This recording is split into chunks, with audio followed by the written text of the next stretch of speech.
Pues muchas gracias por la atención. Ya sé que soy la última antes del café, así que voy a intentar ser breve. Yo me llamo Tamara Ruiz Merlo y soy enfermera e investigadora de la Unidad de Enfermedades Infecciosas del Hospital 12 de Octubre de Madrid. Llevo casi 11 años trabajando en esta unidad y estoy plenamente implicada en el trasplante renal y hepático.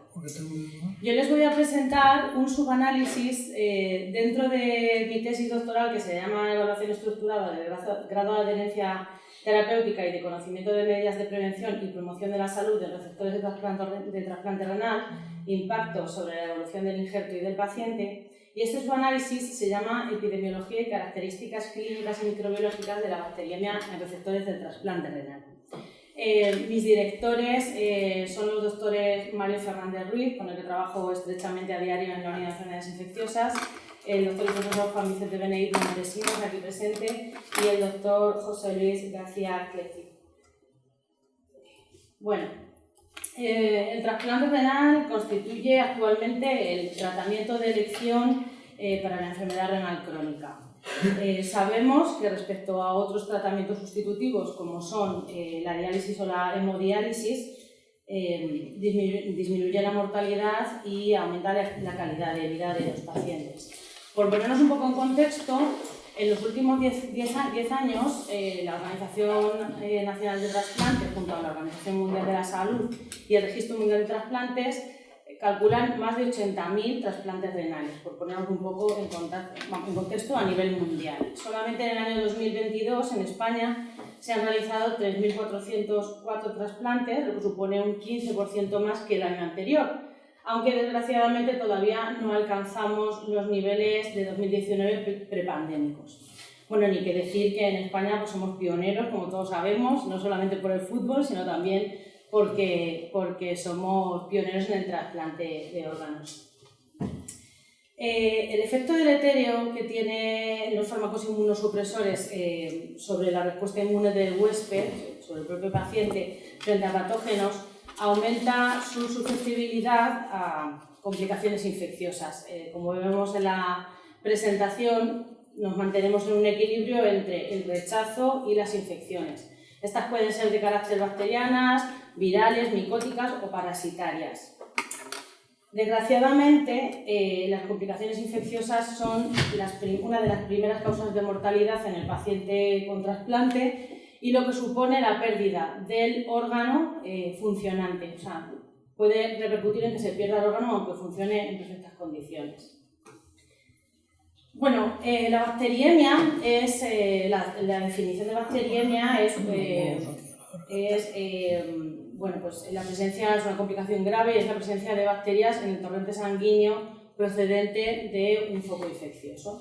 Es un problema muy grave en todas las personas, en el paciente trasplantado que es inmunodeprimido con más razón.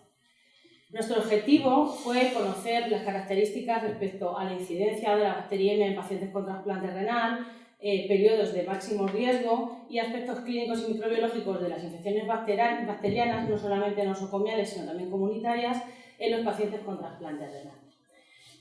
¿Por qué nos planteamos estos objetivos? Porque la literatura actual es breve con respecto, bueno, en el contexto de lo que es la inmunosupresión. Siempre se habla de las bacteriemias en el paciente trasplantado, pero no hace hincapié en los periodos de máximo riesgo, cuando ocurren, etc. Aquí. Bueno, pues nosotros lo que hicimos fue un estudio prospectivo en el Hospital Universitario 12 de Octubre de Madrid, en el que incluimos a todos los pacientes trasplantados de riñón, ya fueran simples o combinados, con páncreas e hígado, que muchas veces van unidos, en todos los pacientes mayores de 18 años que se produjeron entre noviembre de 2014 y agosto de 2018. Esta es la corte histórica que forma parte de mi tesis.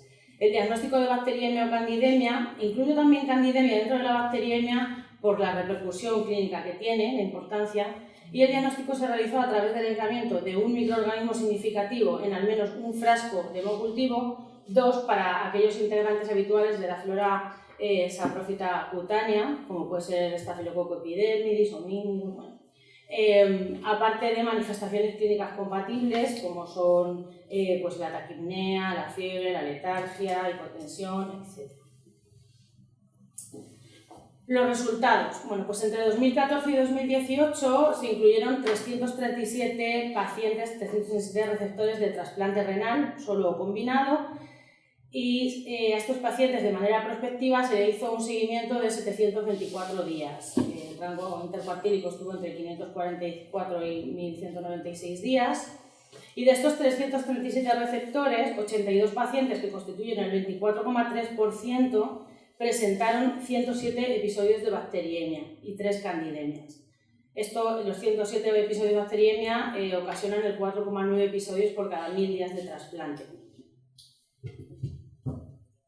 En la línea del tiempo vemos que desde que se produce el trasplante hacia pasado el primer mes, con una mediana más o menos de 49,5 días, es cuando ocurre la bacteriemia. La tasa de incidencia de bacteriemia hasta el primer mes supone un 4,2 episodios por 1000 días de trasplante, que en el segundo periodo, desde el primer mes hasta los 6 primeros meses, disminuye drásticamente hasta 0,8, para luego, en el tercer periodo, desde el sexto mes hasta los 12 meses, disminuir nuevamente hasta el 0,1.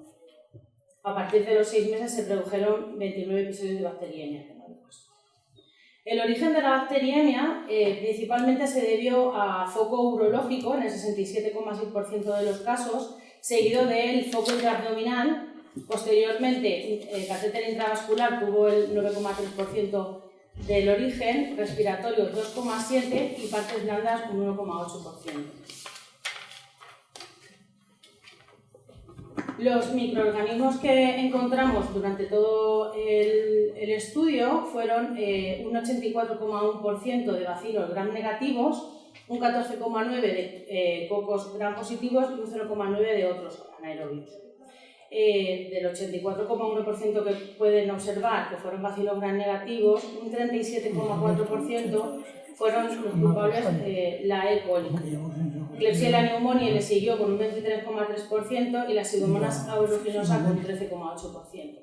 Entre los cocos gram positivos nos encontramos con los enterococos con un 7,5%, el estafilococo coagulasa negativo con un 3,7% y el estafilococo aureus un 1,9%.